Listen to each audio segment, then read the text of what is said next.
Artificial rain, செயற்கை மழை. மேகத்தின் மீது சில்வர் அயோடைடு அல்லது சோடியம் குளோரைடை தூவுறது மூலமாக மழையை ஏற்படுத்த முடியும். செயற்கை முறையில் மழையை கொண்டாட முடியும்.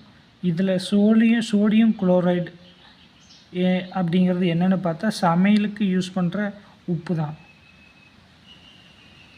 இந்தியாவிலேயே முதல் முறையாக டெல்லியில் தான் செயற்கை மழையை உண்டாக்குனாங்க. காற்று மாசுபாட்டை குறைக்கிறதுக்காக டெல்லியில் செயற்கை மழையை உண்டாக்குனாங்க. இப்படி செயற்கை முறையில் மழையை வர வைக்கிற டெக்னிக்கை க்ளவுட் சீடிங், மேக விதைப்பு அப்படின்னு சொல்கிறாங்க.